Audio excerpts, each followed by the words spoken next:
One आज हम class 10th Hindi के जो पाठ है माता का आंचल उसको कंटिन्यू करेंगे। ये पाठ कृतिका भाग 2 की पुस्तक से लिया गया है। अब उससे में कहाँ तक हम पहुँच गए थे। हमने देख लिया था कि जो बच्चे हैं वो अलग अलग तरह के खेल खेल रहे थे। सबसे पहले उन्होंने मिठाइयों की दुकान लगाई। उसके बाद में उन्होंने क्या किया कि भोज तैयार किया था। और उसके बाद में आज हम पढ़ेंगे कि कैसे वो बारात का जुलूस निकाला करते थे और कैसे और खेल खेला करते थे और कैसा जो लेखक का आगे का बचपन बीता। तो कभी कभी हम लोग बारात का जुलूस भी निकालते थे। कनस्तर का तंबूरा बजता, अमोले को घिसकर शहनाई बजाई जाती, टूटी चूहेदानी की पालकी बनती।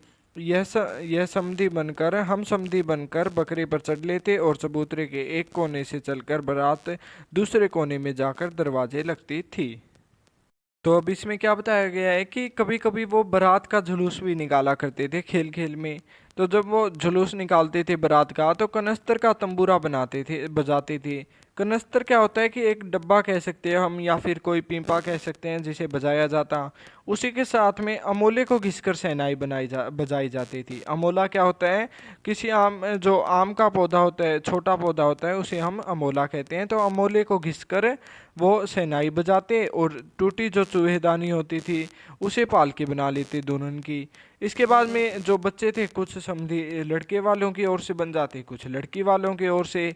और फिर वो जो बकरा था उस पर बकरे पर चढ़कर चल देते थे चबूतरे के एक कोने से दूसरे कोने पर।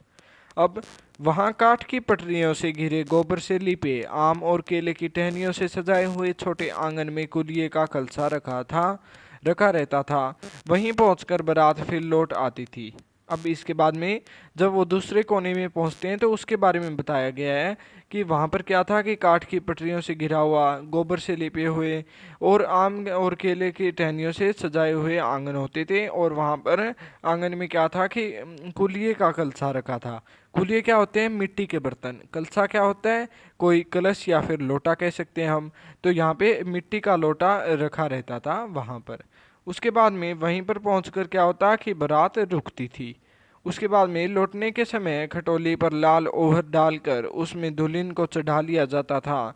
लौट आने पर बाबूजी ज्यों ही ओहर उघाड़ कर दुल्हन का मुख निखारने लगते त्यों ही हम लोग हंसकर भाग जाते।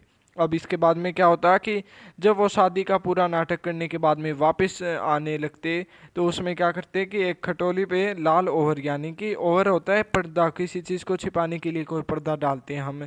या फिर हम कह सकते हैं कि कोई चुनरी उठाई होगी उसको। तो उस पे खटोली पर लाल ओवर डालकर क्या करते हैं कि वो दुल्हन को चढ़ा लेते। अब दुल्हन के लिए पालकी क्या थी, चूहेदानी। अब ये छोटी छोटी चीज़ें हमें याद रखनी है क्योंकि एमसीक्यू क्वेश्चंस में आ सकती हैं।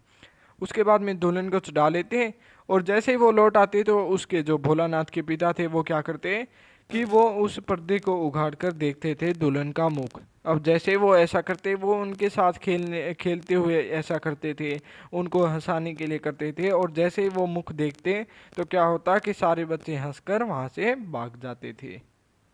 अब इसके बाद में क्या होता है कि एक बार फिर से भाग जाते हैं वो एक और खेल खेल कर। इसके बाद में एक और खेल खेलते हैं वो खेल क्या है वो अब हम पढ़ेंगे। थोड़ी देर बाद फिर लड़कों की मंडली जुट जाती थी। इकट्ठा होते ही राय जमती कि खेती की जाए। अब इसके बाद में जो लड़के थे, जो मित्र थे भोलानाथ के, वो और भोलानाथ सभी मिलकर इकट्ठे हो जाते, एकजुट हो जाते थे। और उसके बाद में इकट्ठा होते ही क्या राय होती, राय जमती, यानी कि वो डिसीजन लेते कि अब खेती का खेल खेलेंगे। अब उसके बाद में जो खेती करने का खेल खेलते हैं वो बूतरे के छोर पर घिरनी गड़ जाती और उसके नीचे की गली कुआं बन जाती थी। मूंज की बटी हुई पतली रस्सी एक चौखट बांध गराड़ी पर चढ़ाकर लटका दिया जाता और दो लड़के बैल बनकर मोट खींचने लग जाते। अब इसका क्या मतलब हुआ कि क्या होता कि जैसे ही वो खेती करने का सोचते तो उसके बारे में सारी चीज़ें इकट्ठा करने लगते जो जो चाहिए कि खेती करने के लिए। तो चबूतरे पर क्या करते कि घिरनी लटका देते। घिरनी क्या होता है कि जब आपने देखा होगा कि कोई कुआं हो आपके आसपास तो उसके क्या होता है कि ऐसे ये कुआं है तो यहाँ पर एक घिरनी लगी होती है जिसमें कि यहाँ दो यहाँ पर रस्सी लपेट के इसे यहाँ पर से बाल्टी होती है और इसे गोल गोल घुमाते हैं, खींचते हैं रस्सी को, तो पानी आता है। तो उसे हम घिरनी बोलते हैं। तो वो घिरनी लटकाई जाती और नीचे जो गली होती उसे कुआं मान लिया जाता। मूंज की बटी हुई पतली रस्सी, यानी कि मूंज क्या होता है, एक तरह की घास होती है जो कि बहुत ज़्यादा मजबूत होती है।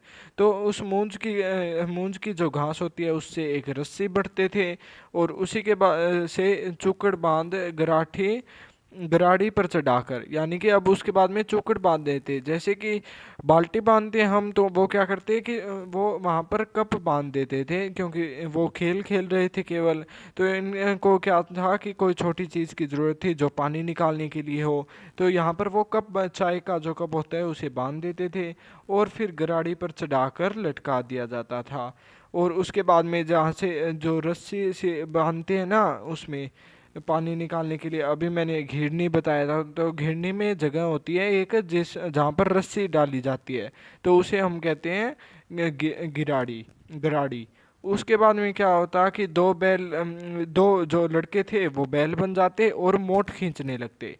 मोट क्या होता है कि पिछले समय में, जो पुराना समय होता था उस टाइम, क्या होता कि जो दो बैल होते थे और बैलों को जोड़कर उसके ऊपर जो मोठ लद दिया जाता था, ये एक काठ की चीज़ होती थी। ऐसे कुछ यहाँ पर बैल और यहाँ पर बैल होते थे और इनके मोठ लद दिया जाता। और जैसे ही ये गोल गोल गोल गोल घूमते थे कुएं के आर पार, जो कुआं है मान लो यहाँ पर, तो जैसे यहाँ से घूमते थे, आसपास घूमते थे, तो क्या होता कि इनके घूमने पर वो पानी आता था। और वो बहुत ज़्यादा भारी कोई चीज़ होती थी जिसमें बहुत ज़्यादा पानी स्टोर हो जाए, उसमें पानी ले आ जाता था किसी खेत में सिंचाई करने के लिए, या फिर कुएं में से मोट से पानी निकाला जाता था। इसीलिए क्या करते कि दो लड़के बैल बन जाते और कोई कोई सी चीज़ को बना लेते और उसे मोट खींचने लगते। चबूतरा खेत बनता, कंकड़ बीज ठेंगा हल जो आठा। अब इसके बाद में क्या करते कि जो चबूतरा था उसे खेत बना दिया, जो कंकड़ रहते थे, जो कंकड़ पत्थर रहते थे छोटे छोटे, उन्हें बीज बना लिया जाता। और ठेंगा यानी कि जो अंगूठा होता है उसे हल जोने के लिए जो हम यूज़ करते हैं, हल का, उस हल को बना लेते थे। उसके बाद में बड़ी मेहनत से खेत जोते बोए और पटाए जाते। इसके बाद में क्या होता है कि बड़ी मेहनत लगती थी, क्या करते कि खेतों को जोतते थे, मतलब उनके कल्टीवेशन करते थे एक अलग अलग तरीके से, कि सबसे पहले मिट्टी को उखाड़ते थे किसी चीज़ से, उसके बाद में उसमें पटाई यानी कि सिंचाई की जाती थी।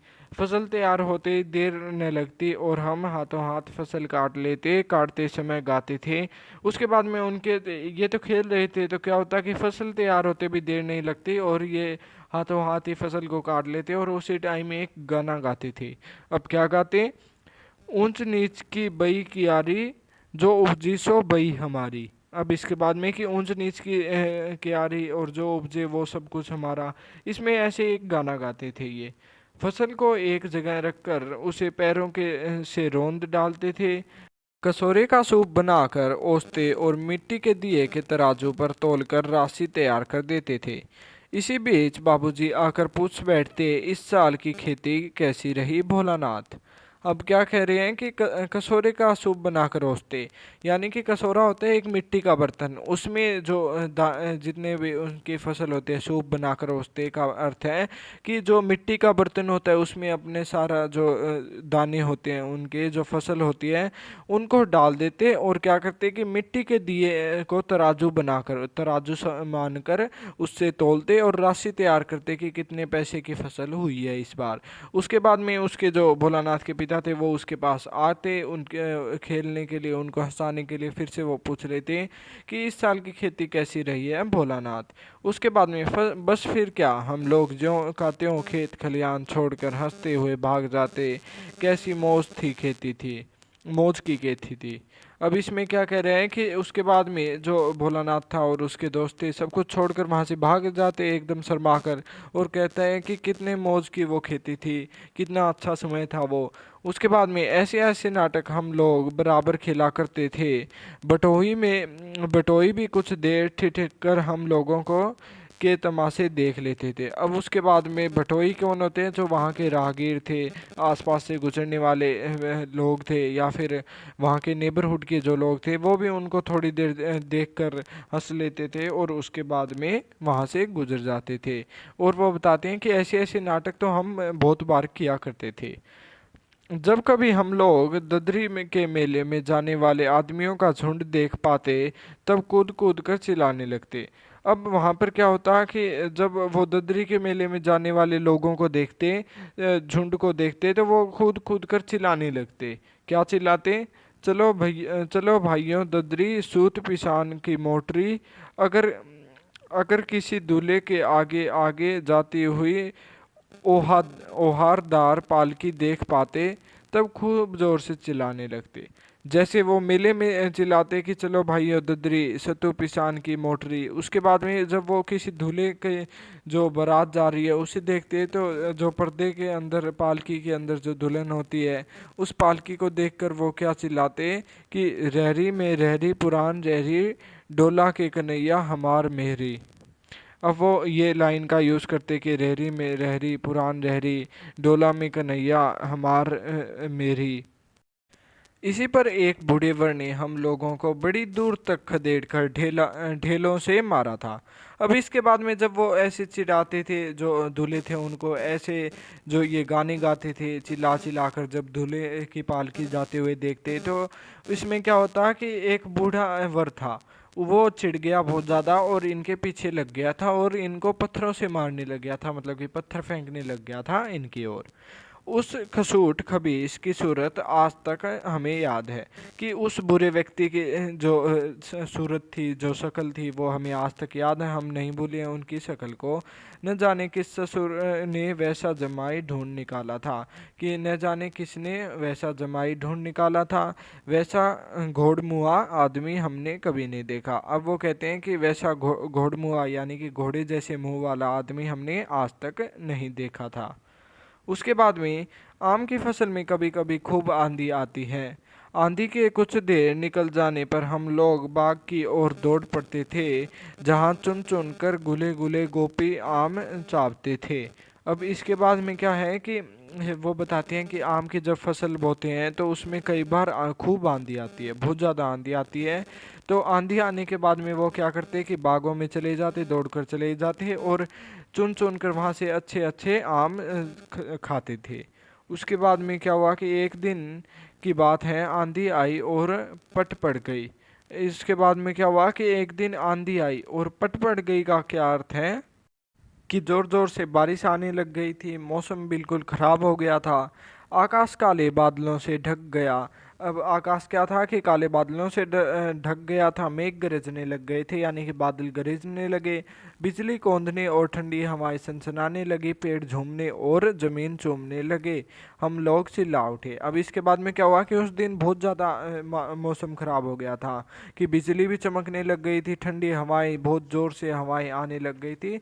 सुनसनानी यानी कि आवाज़ होती है जब हवा तेज़ी से आती है, तो उस आवाज़ को सुनसुनाने का कहा गया है कि सुनसुनाने लगी हवा। उसके बाद में पेड़ झूमने लगे और ज़मीन चूमने लगे। ज़मीन चूमने लगे यानी कि वो गिरने लग गए थे पेड़। इससे जो भोलानाथ और उसके दोस्त थे वो बहुत ज़्यादा डर गए, वो चिल्ला उठे। एक पैसा की लाई बाजार में छितराई, बरखा उधरे बिलाई। अब इसके बाद में ये अपने इन लाइनों को कहते हैं कि एक पैसा की लाई बाजार में छितराई, बरखा उतरे बिलाई। लेकिन बरखा न रुकी और भी मूसलाधार पानी होने लगा। हम लोग पेड़ों की जड़ से थड़ से सट गए, जैसे कुत्ते के कान में अठाई चिपक जाती है, मगर बरखा जमी नहीं और थमी नहीं। इसके अंदर वर्ड है अठई। कुत्ते के शरीर में चिपके रहने वाले कीड़े को हम अठई कहते हैं, या फिर उसे किलनी भी कहा जाता है। तो अब इसमें क्या कह रहे हैं कि अब जो बारिश थी, बरखा थी, वो रुकी नहीं थी और भी ज़्यादा मूसलधार यानी कि तेज़ तरार हो गई थी। और जो बच्चे थे वो बिल्कुल ज़्यादा डर गए थे और पेड़ों की जड़ से एकदम सट गए, बहुत ज़्यादा ज़ोर से चिपक गए थे पेड़ों से, ताकि वो कहीं गिर ना जाए, उड़ ना जाए, उनको चोट ना लग जाए। इसीलिए वो डरते हुए पेड़ों की जड़ों से चिपक गए थे। और जैसे कि कुत्ते के कान में जो कीड़ा होता है वो चिपक जाता है, वैसे ही ये पेड़ों की जड़ों से चिपक गए थे। मगर उसके बाद में भी बरखा जो बारिश थी वो कम नहीं हुई थी, लेकिन उसके बाद में वो थम गई, सीधा थम ही गई थी, कम नहीं हुई थी। बरखा बंद होते ही बाग में बहुत से बिच्छू नजर आए। उसके बाद में क्या हुआ कि बाग में बहुत से बिच्छू, जैसे कि बारिश के बाद में आम बात है कि जानवर निकल आते हैं, बिच्छू सांप वगैरह बहुत से निकलते हैं। तो यहाँ पर भी बाग में बिच्छू नजर आने लगे। हम लोग डर कर भाग चले। लोगों में बेचू बड़ा ढीठ था। संयोग की बात, बीच में मूसन तिवारी मिल गए। बेचारे बूढ़े आदमी को सूझता कम था। बैजू उनको चिढ़ाकर बोला। अब इसके बाद में क्या हुआ कि जैसे ही बिच्छू दिखे तो वो डर कर भागे। लेकिन अब इसके बाद में ये जो भोलानाथ है अपने एक मित्र बैजू के बारे में जिक्र करते हैं। तो वो उसके बारे में बताते हैं कि वो बहुत ज़्यादा ढीठ था वो बैजू। वो क्या करता, लेकिन संयोग की बात हुई कि वहाँ पर मूसन तिवारी आ गए। मूसन तिवारी कौन है? एक बूढ़े आदमी है। यहाँ पर इससे भी क्वेश्चन क्रिएट हो सकता है कि मूसन तिवारी कौन है? भोलानाथ के पिता हैं, और या फिर भोलानाथ के मित्र थे कोई, या फिर कोई बूढ़े आदमी थे, या फिर कोई भी नहीं थे। तो ऐसे इसमें क्या होगा कि बूढ़े आदमी ऑप्शन में हमारा करेक्ट रहेगा। तो बूढ़े आदमी हैं जिनको सुनाई कम देता था। बैजू उनको चिढ़ाकर बोलता है कि बुढ़वा बेईमान, मांगी करेला का चोखा। अब इसके बाद में वो उनको चिढ़ाने के लिए लाइनें कहता है कि बुढ़वा बेईमान, मांगी करेला का चोखा। उसके बाद में हम लोगों ने भी बैजू के सुर में सुर मिलाकर यही चिल्लाना शुरू कर दिया। अब क्या था कि बैजू चिल्लाने लग गया तो सभी बच्चे थे वहां पर, उनको समझ नहीं थी, तो सभी मिलकर उसको चिढ़ाने लग गए। सभी ने सुर में सुर मिला ली। मुसन तिवारी ने बेतहासा खदेड़ा, हम लोग तो बस अपने अपने घर की ओर आंधी आंधी हो चले। यानी कि उसके बाद में मुसन तिवारी को गुस्सा आ गया और वो उसके उन लोगों के बच्चों के पीछे लग गया कि उनको आज छोड़ेगा नहीं। अब सारे बच्चे अपने अपने घर की ओर भागने लगे। आंधी हो चले यानी कि बहुत तेज से, तीव्रता से भागने लगे। उसके बाद में जब हम लोग न मिल सके तब तिवारी ने सीधे पाठशाला में चले गए। वहां से हमको और बैजू को पकड़ लाने के लिए 4 लड़के गिरफ्तारी वारंट लेकर छूटे। अब इधर इधर ज्यों ही हम लोग घर पहुंचे तो त्यों ही गुरुजी के सिपाही हम लोगों पर टूट पड़े। अब क्या हुआ कि जो मुसन तिवारी था वो कहाँ गया कि पाठशाला में चला गया। जब वो बच्चे नहीं मिले तो पाठशाला में जाने के बाद में क्या हुआ कि उनको पकड़ के लाने के लिए जो भोलानाथ था, उसका मित्र बैजू था, और जो मित्र थे जो मुसन तिवारी को चिढ़ा रहे थे, उन सभी को पकड़ने के लिए 4 लड़कों को भेज दिया। गिरफ्तारी वारंट यानी कि उनको पकड़ने के लिए भेज दिया था। इसके बाद में इधर जैसे ही जो बच्चे हैं वो अपने अपने घर पर जाते पहुंचते हैं, वैसे ही जो गुरु जी यानी कि जो मुसन तिवारी था, वो उनका गुरु था जो पाठशाला में पढ़ाता था उनको, वो अपने जो सिपाही थे उनको यानी कि जो 4 लड़के उन्होंने भेजे थे उनको पकड़ने के लिए, वो 4 लड़के इनको भोलानाथ को, बैजू को और पकड़ कर ले चलते हैं। लेकिन अब क्या कहते हैं कि बैजू तो 9-2-11 हो गया था। लेकिन क्या होता कि बैजू को नहीं पकड़ा था, बैजू वहां से पहले ही भाग गया था, क्योंकि वो ढीठ था और साथ में चालाक भी था। लेकिन भोलानाथ और उसके कुछ जो भोले भाले मित्र थे उन सभी को पकड़ लिया गया था। फिर तो गुरुजी ने हमारी खूब खबर ली। अब इसके बाद में कि उसके गुरुजी ने, मुसन तिवारी ने बहुत ज़्यादा पीटा था उनको। उसके बाद में बाबूजी ने यह हाल सुना। वह दौड़े हुए पाठशाला में आए, गोद में उठाकर हमें पुचकारने और फुसलाने लगे। पर हम दुलारने में चुप होने वाले लड़के नहीं थे। रोते रोते उनका कंधा आंसुओं से तर कर दिया। वह गुरुजी की चिरौरी करके हमें घर ले चले, और रास्ते में फिर हमारे साथी लड़कों का झुंड मिला। वे जोर से नाचते और गाते थे। अब इसके बाद में क्या हुआ कि जब उनको, उसके पिताजी को पता चला, भोलानाथ को जब पीटा जा रहा था और उसको बहुत ज़्यादा डांटा जा रहा था, तो भोलानाथ के पिता को पता चला ये बात, तो उसके पिता भागते हुए पाठशाला में गए और गोद में उठाकर भोलानाथ को वहाँ से पुचकारने फुसलाने बहलाने लगे। और इसी के साथ में क्या किया कि गुरुजी की चिरोरी कर कर। चिरोरी क्या होता है कि दीनता पूर्वक की जाने वाली प्रार्थना या फिर विनती की उनसे, हाथ जोड़े उनके सामने कि इन्हें छोड़ दीजिए, और उसके बाद में रास्ते उनको घर पर ले आए। लेकिन क्या हुआ कि जब वो बहला फुसला रहे थे, क्योंकि जो भोलानाथ था वो बहुत ज़्यादा रो रहा था मारपीट और जो डांट की वजह से, इससे भोलानाथ ने क्या हुआ कि बहलाने फुसलाने से चुप नहीं हो रहा था और अपने पिता का जो कंधा था उसे आंसुओं से तर कर दिया था। मतलब कि बहुत ज़्यादा वो रो रहा था। उसके बाद में क्या हुआ कि जब उसके पिता उसको गोद में उठाकर ले आए पाठशाला से, तो रास्ते में उसे उसके साथी मिल गए थे झुंड के। उसके जो कुटुंब था यानी कि जो ग्रुप था उसके साथी मिल गए, और वो उन्हीं के साथ में नाचने गाने फिर से लग गया और चुप हो गया था। माई पकाई गरगर पुआ, हम खाई पुआ ना खेलब जुआ। अब इसके बाद में वो फिर से गाना गाने लग जाते हैं अपनी भाषा में कि उसकी माता पुए पकाएगी और उसके बाद में वो खाएंगे पुआ और जुआ नहीं खेलेंगे। ऐसे कुछ राइम्स बनाने लग जाते हैं वो खुद से ही। फिर क्या था, हमारा रोना धोना भूल गया, और उसके बाद में हम हट करके बाबूजी की गोद से उतर गए पड़े और लड़कों की मंडली में मिलकर लगे वही तान सुर अलापने। अब इसके बाद में क्या होता है कि वो अपना रोना धोना भूल जाता है जब अपने झुंड के बच्चों को देखता है, और गोद से उतरकर अपने पिता के क्या करता है कि उस मंडली में जाकर मिल जाता है और अपने जो तानसुर यानी कि फिर से खेलने लग जाते हैं, अलापने यानी कि रटने लग जाता है, जो वापस से उसी को दोहराने लग जाता है। तब तक सब लड़के सामने वाले मकई के खेत में दौड़ पड़े। उसमें चिड़ियों का झुंड चल रहा था। वे दौड़ दौड़ कर उन्हें पकड़ने लगे, पर एक भी हाथ न आई।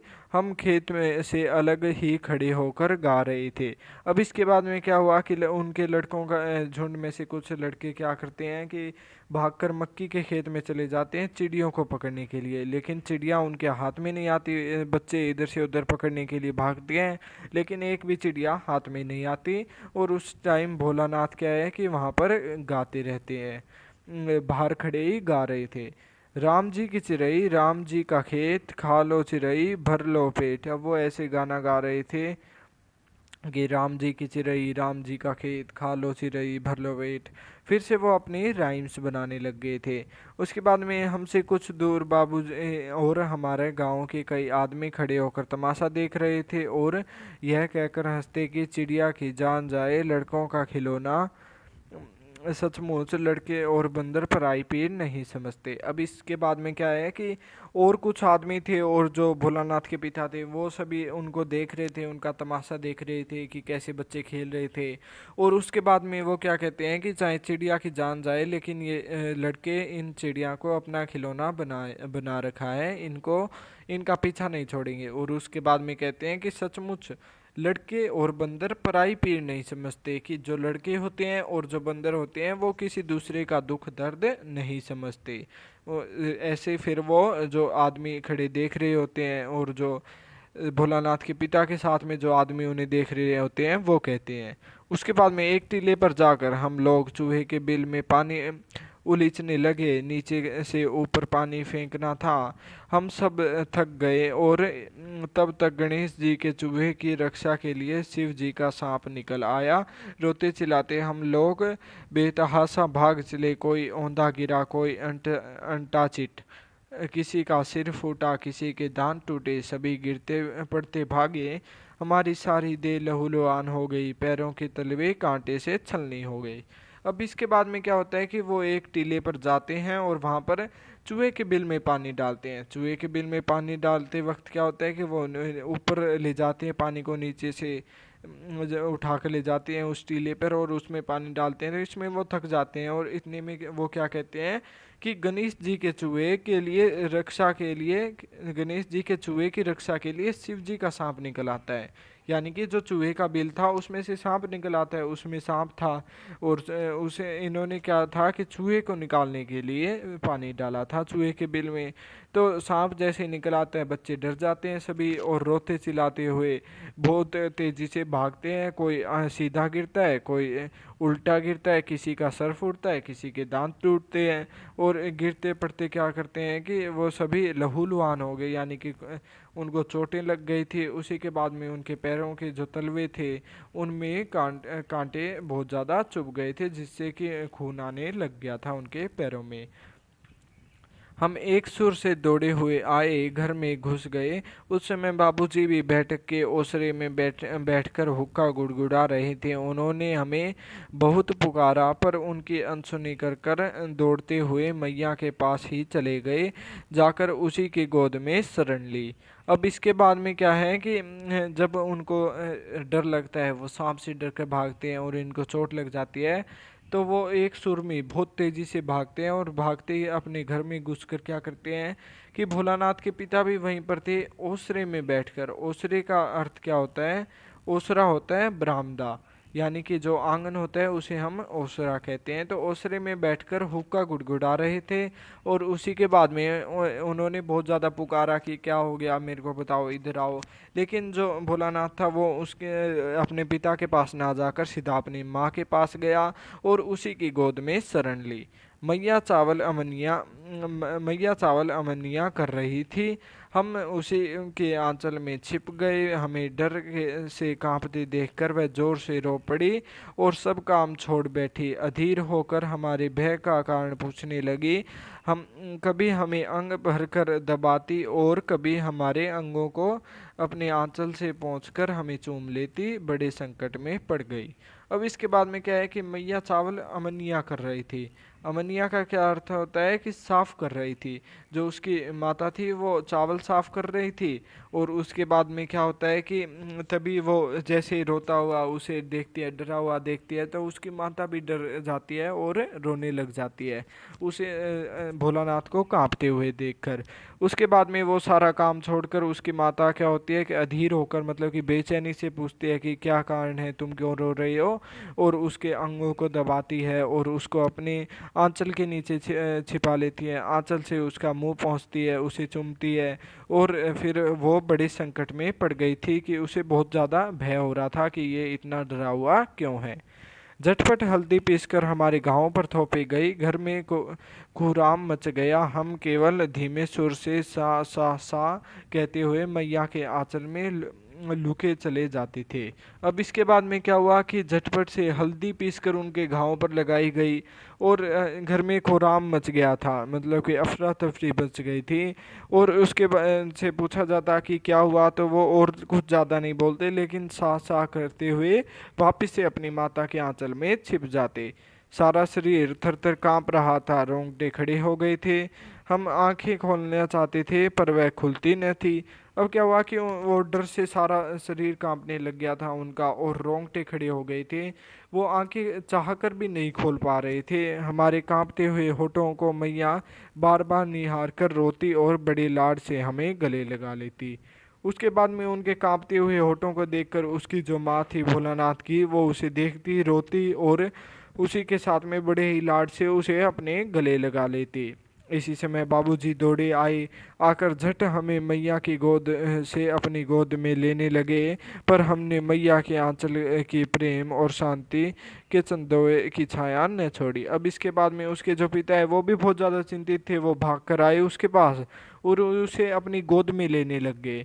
लेकिन गोद में लेने लगे तो क्या हुआ कि उन्होंने, जो भोलानाथ था उसने अपनी मैया का आंचल नहीं छोड़ा, और अपनी माता के जो प्रेम था, आंचल के अंदर जो प्रेम था, जो शांति थी, के चंदोवे की छाया न छोड़ी। चंदोवे क्या होते हैं? एक तरह का आशियाना, जो टेंट था, तो वो अपनी माता के आंचल के नीचे का जो आशियाना था, उसमें जो शांति और प्रेम उसे मिल रहा था, उसे पता था कि ऐसा प्रेम और कहीं नहीं मिल सकता, इसीलिए उसने वो चंदोवे की छाया नहीं छोड़ी थी। और यही बात की मुसीबत के समय उसने अपनी माता के आंचल की शरण ली। यही हमारे जो पाठ का नाम है, माता का आंचल, इसकी उपयुक्तता को दर्शाता है। इसी के साथ में हमने हमारा पाठ पूरा कर लिया है, माता का आंचल। और मैं आशा करता हूँ कि आपको यह पूरा पाठ समझ आया होगा और आप अब प्रश्न अभ्यास खुद से कर सकते हैं। धन्यवाद एवं शुभ दिन।